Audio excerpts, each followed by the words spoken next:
All right, so I am not going to allow you to withdraw your plea. We're going to go forward with sentencing. Mr. Nix, you may proceed. Thank you, Your Honor. Your Honor, in reviewing the PSI, obviously the court's seen some of the evidence. It's not good evidence, but the one thing that I think needs to go in Mr. McGee's favor, obviously, is that he did take responsibility. He did plead. Obviously, he's gotten some bad legal information in the jail since we were last here in court. But that shouldn't change the fact that Mr. McGee has had no criminal history other than some traffic citations and a few failures to appear on those traffic citations before this. He's never been in our system. He's never been on probation before. He's never been sentenced to prison before because he has no criminal history. Mr. McGee did not live the same life that many of us have lived. One of the letters that I received from a close friend, they've known Devin since 2017, so approximately 6 years. Not only did they speak very highly about how Devin would typically put himself before others, and he had a very rough childhood, his mother passed away in front of him at the age of 27. They had no father figure. They were tossed and moved around with their 3 aunts from 2007 to 2017. They both suffered physical, mental, and verbal abuse from 2 of their aunts.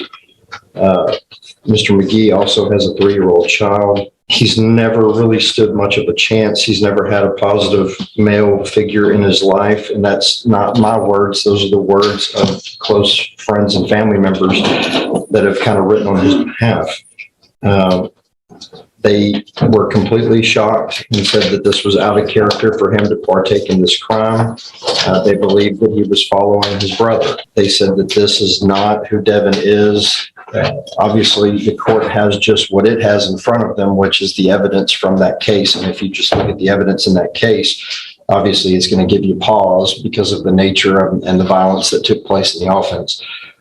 While my client understands the law of parties and he knows that he's just as responsible for whatever his brother did that day, I will say that he was not the aggressor or the main aggressor in the situation. The crime that they committed was despicable, and he would agree with that. He thought that he was going over there to retrieve stolen property. He did not know that his brother was going to start shooting. And in visiting with Mr. McGee, I believe he was also a little afraid and didn't know what to do in the situation once it started going further and beyond what he thought it was going to be. Further, Mr. McGee has told me that he has found religion.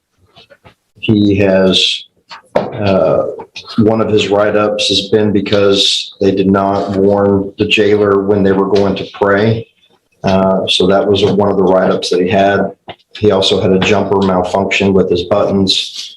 But he says that his newfound religion has given him discipline and peace in his life. He has a son now.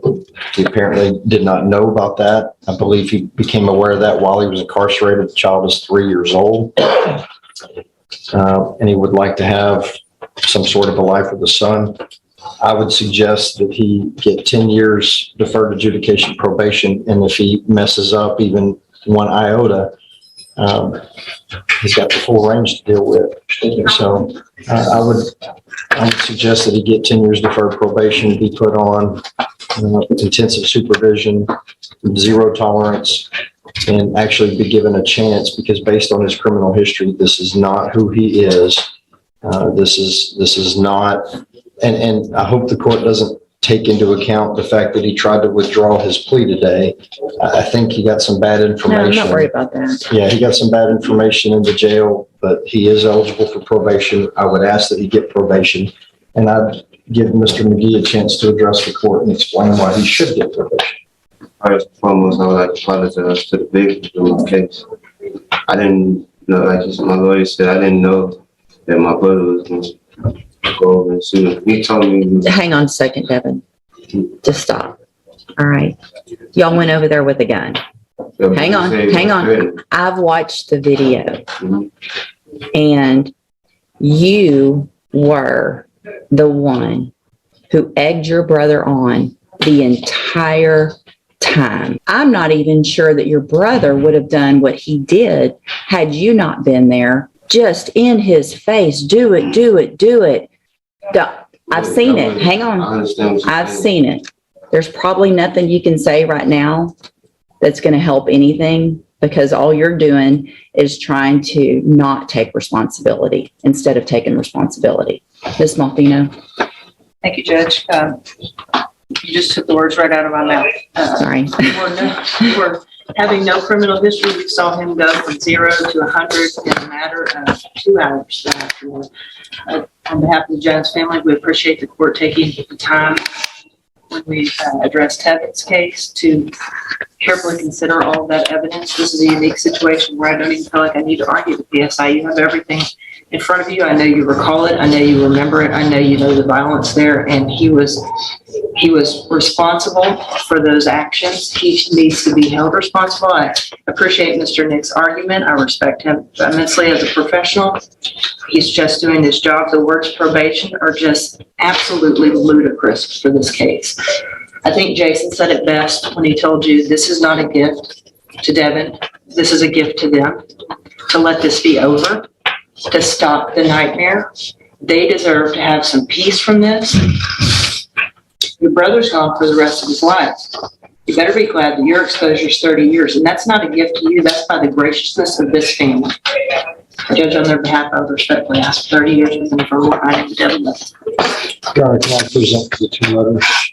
So, I appreciate Mr. Nick's argument. I appreciate these letters. The problem with these letters is I don't know. I wish if they hadn't seen that the people who are saying what a good person you are and how much remorse you supposedly have, and that you've taken responsibility, saw the video of what happened that night. There's not a whole lot of times here in court that with cases, we have the opportunity to have pretty much every single part of an offense on video, right? And that makes this unique. It's unfortunate probably in some cases that we don't, because probably other people who've done similar things get maybe some breaks that they shouldn't, because we don't have all of that. What you and your brother put that family through that night is the stuff, and I think I've said this before, the family's probably heard me, I know, tell your brother this. This is the stuff out of a movie. This is what makes people have nightmares at night. And you instigated it. You walked with your brother with that assault gun, however far y'all had to walk, knowing you weren't just going to get property holding a gun. Well, you can object whatever you want, but I know what I saw. I know that you instigated him to keep doing it. You showed him how to take the safety off the gun. I remember all of that. So at this time, I'm going to find that you entered your plea of guilty freely and voluntarily. I'm going to find sufficient evidence to find you guilty. And at this time, I'm going to find you guilty of burglary of a habitation with intent to commit aggravated assault. I'm going to sentence you to a term of 30 years in the institutional division of the Texas Department of